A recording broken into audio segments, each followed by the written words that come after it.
할렐루야. 오늘은 수요일 새벽입니다. 우리 다 함께 450장 찬송 부르면서 새벽에 도우시는 하나님의 은혜를 구합시다. 450장입니다.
오늘 우리에게 주시는 하나님의 말씀을 같이 봉독합니다. 사사기 7장 1절부터 8절.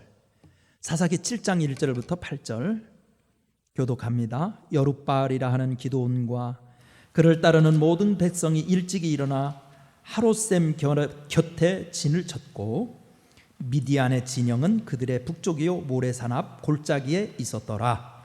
여호와께서 기드온에게 이르시되 너를 따르는 백성이 너무 많은즉 내가 그들의 손에 미디안 사람을 넘겨주지 아니하리니 이는 이스라엘이 나를 거슬러 스스로 자랑하기를 내 손이 나를 구원하였다 할까 함이니라. 이제 너는 백성의 귀에 외쳐 이르기를 누구든지 두려워 떠는 자는 길르앗 산에 떠나 돌아가라 하라 하시니 이에 돌아간 백성이 22,000명이요 남은 자가 10,000명이었더라. 여호와께서 또 기드온에게 이르시되 백성이 아직 많으니 그들을 인도하여 물가로 내려가라. 거기서 내가 너를 위하여 그들을 시험하리라. 내가 누구를 가리켜 내게 이르기를 이 사람이 너와 함께 가리라 하면 그는 너와 함께 갈 것이요 내가 누구를 가리켜 내게 이르기를 이 사람은 너와 함께 가지 말 것이라 하면 그는 가지 말 것이니라 하시니라. 이에 백성을 인도하여 물가에 내려가매 여호와께서 기드온에게 이르시되 누구든지 개가 핥는 것 같이 혀로 물을 핥는 자들은 너는 따로 세우고 또 누구든지 무릎을 꿇고 마시는 자는 그들도 그와 같이 하라 하시더니 손으로 움켜 입에 대고 핥는 자의 수는 300명이요 그 외의 백성은 다 무릎을 꿇고 물을 마시니라. 여호와께서 기드온에게 이르시되 내가 이 물을 핥아먹은 300명으로 너희를 구원하며 미디안을 내 손에 넘겨주리니 남은 백성은 각각 자기의 처소로 돌아갈 것이니라 하시니 이에 백성이 양식과 나팔을 손에 든지라. 기드온이 이스라엘 모든 백성을 각각 그의 장막으로 돌려보내고 그 300명은 머물게 하니라. 미디안 진영은 그 아래 골짜기 가운데 있었더라. 아멘. 1962년 10월 14일 미국 정부는 유투기를 이용한 항공 정찰을 통해 쿠바에 4곳의 미사일 기지가 만들어지고 있다는 것을 확인합니다.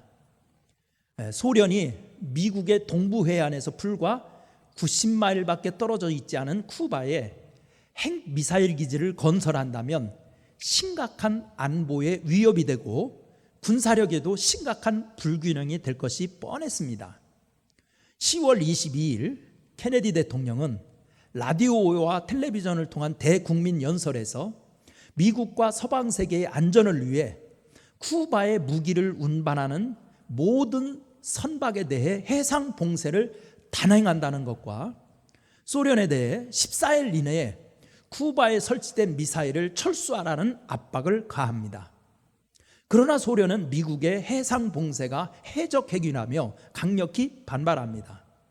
게다가 동맹국 쿠바를 보호한다는 명분으로 여러 대의 핵 잠수함과 미사일 부품을 실은 16척의 소련 선박을 쿠바 측으로 출발시킵니다. 긴장은 10월 24일 미사일을 운반하던 16척의 소련 화물선단이 해상 봉쇄 작전을 펼치고 있던 미 해군 함정에 다가서면서 최고조에 달했습니다. 피를 말리는 듯했던 일주일간의 군사적 대치 상황은 10월 28일 미국이 쿠바를 침공하지 않는다는 약속을 전제로 후르시초프 서기장이 전격적으로 쿠바에서 미사일을 철수할 것을 선언하면서 마무리가 됩니다. 전문가들은 만약 당시 핵전쟁이 벌어졌다면 미국과 소련 양국에서 각각 1억 명, 유럽에서도 수백만 명이 목숨을 잃었을 것이라고 주장하고 있습니다. 이 사건에서 보는 것처럼 한 나라의 안보는 지도자와 국민의 용기에 의해서 지켜진다고 할 수 있습니다.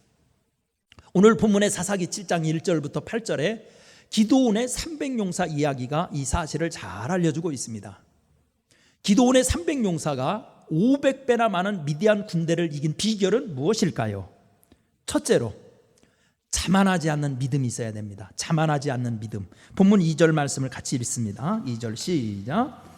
여호와께서 기드온에게 이르시되 너를 따르는 백성이 너무 많은즉 내가 그들의 손에 미디안 사람을 넘겨주지 아니하리니 이는 이스라엘이 나를 거슬러 스스로 자랑하기를 내 손이 나를 구원하였다 할까 함이니라.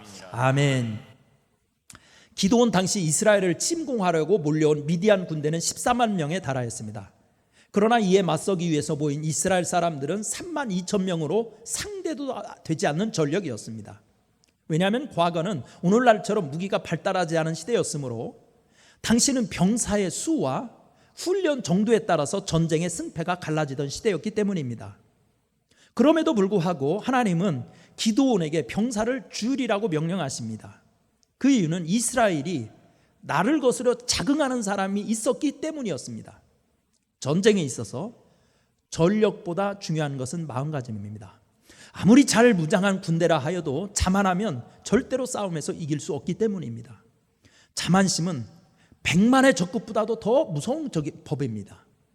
자만에 빠지면 자신의 힘을 과대포장하게 되고 상대에 대해서는 얕잡아 보게 됩니다. 자신의 실력을 갈고 닦으려 노력하지 않고 상대를 정확히 알려는 노력을 하지 않습니다. 그러다가 결국 패망에 이르게 됩니다. 1451년 2월 5일 오스만 투르크 제국의 황제 술탄 마라드가 별세하자 그의 맏아들인 25살인 마호멧 2세가 왕위를 계승합니다. 야심만만했던 마호멧 2세는 모든 평화 조약을 무시하고 1543년 4월 5일 드디어 오스만 투르크의 대군과 우르반리 괴물 대포를 동원해서 동로마 제국의 수도 콘스탄티노플을 공격하기 시작했습니다. 6주간 동안 3차에 걸쳐서 계속된 포격과 공격, 1만 2천 명의 황실 친해 부대까지 투입시켰지만 필사적으로 방어하는 그 성을 함락할 수 없었습니다. 그러나 무너진 성벽의 외곽을 돌던 오스만 투르크 병사 몇 명이 아주 뜻밖의 것을 발견합니다. 콘스탄티노플의 안쪽 성벽에는 평상시 일반 시민들이 오고 가는 케르카 포르타라는 작은 쪽문이 있었습니다. 그 문은 군사적으로 전혀 의미가 없었기 때문에 누군가 잠그는 것을 잊어버렸던 것입니다. 결국 천년의 아성 콘스탄티노플도 사소한 실수와 방심에 무너졌던 것입니다. 북한의 연평도 포격 도발 사태에서 군대뿐만 아니라 대통령과 정치인, 더 나아가 국민까지도 안보 불감증과 방심이 이해할 수 없는 정도에 이르렀음을 곳곳에서 볼 수 있었습니다. 2배에 달하는 인구와 월등한 경제력이 평화와 승리를 가져다 주는 것이 아닙니다. 그래서 성경은 교만은 패망의 선봉이요 거만한 마음은 넘어짐의 앞잡이라고 잠언 16장 18절에서 말씀한 것입니다. 두 번째, 우리 하나님의 전쟁에서 쓰임받고 승리하려면 두려움을 떨치는 용기가 있어야 된다는 겁니다. 두려움을 떨치는 용기. 자, 3절 말씀을 한번 볼까요? 3절 시작. 이제 너는 백성의 귀에 외쳐 이르기를 누구든지 두려워 떠는 자는 길라산을 떠나 돌아가라 하시니 이에 돌아간 백성이 22,000명이요 남은 자가 10,000명이었더라. 아멘. 하나님이 선발한 기드온의 300용사는 두려움을 떨칠 사람들이었습니다. 왜냐하면 전쟁에서의 두려움은 자신만 무력하게 하는 것이 아니라 놀라운 전염력으로서 주변까지 무력하게 만들기 때문입니다. 이것은 홍해 앞에 선 이스라엘 백성들이 잘 보여줍니다. 앞에는 홍해가 가로막고 있고 뒤에는 애굽의 군사들이 쫓아오자 그들은 두려움에 빠져 아무것도 할 수 없는 오합지졸이 됩니다. 그래서 하나님은 사람의 수를 의지하지 않고 두려움을 떨치고 용기를 내는 사람을 찾은 것입니다. 그렇다면 어떻게 용기를 낼 수 있을까요? 하나님의 전능하심을 의지하는 것입니다. 이 사실은 다윗의 삶이 증명합니다.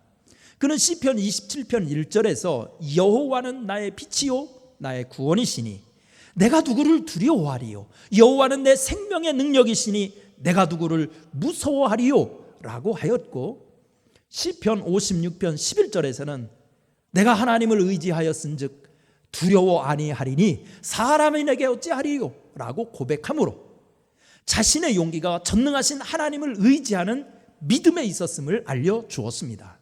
결국 두려움은 불신앙에서 비롯되는 것입니다. 담대한 믿음으로 나라의 안위를 지키는 기드온의 용사 같은 우리 그리스도인이 되기를 간절히 축원합니다. 기도하겠습니다. 은혜로우신 하나님, 살아계신 하나님, 오늘 이 새벽에도 주님이 붙들어 주시옵소서. 내일은 6.25 70주년이 되는 날인데 기드온의 300용사를 보면서 한반도의 위기 가운데서도 우리가 하나님께서 사용하시는 기드온과 300용사 같은 사람들로 살아갈 수 있도록 붙들어 주시고 인도하여 주옵소서. 혹이라도 우리 대한민국이 경제적인 번영 앞에서 교만하지 않게 도와주시옵소서. 하나님의 능력을 의지하는 용기와 믿음을 허락하여 주시어서 대한민국이 하나님의 보호를 받게 하시며 교회들마다 기도와 예배가 깨어있게 하여 주시옵시고 성도들의 심령이 살아나게 하여 주옵소서. 예수님의 이름으로 기도드리옵나이다. 아멘. 우리 다 함께 찬송가 266장 찬송 부르겠습니다. 266장.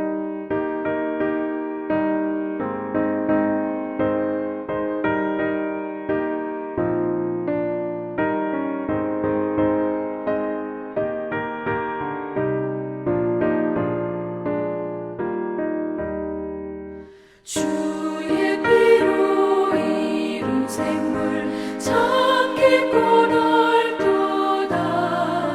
구원하는 그 신 능력 다 찬송할지라.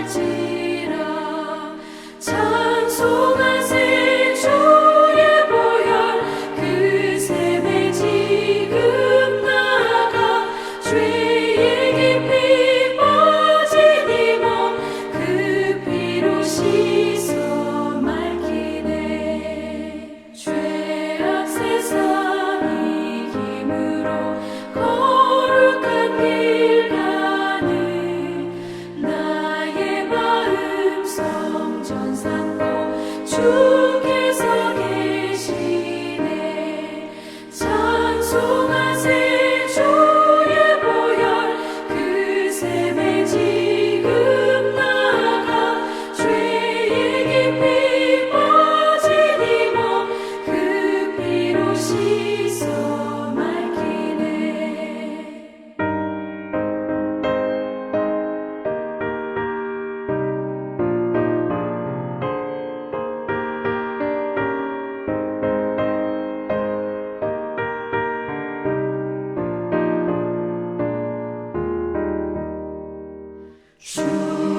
예수를 깊이 아는 놀라운 은혜 하늘나라 즐거움이 매일 새롭도다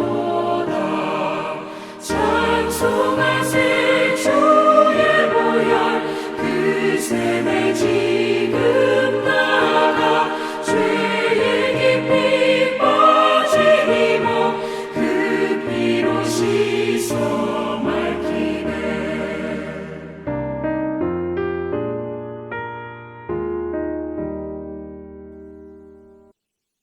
주기도문 함으로써 수요일 새벽기도 마치겠습니다.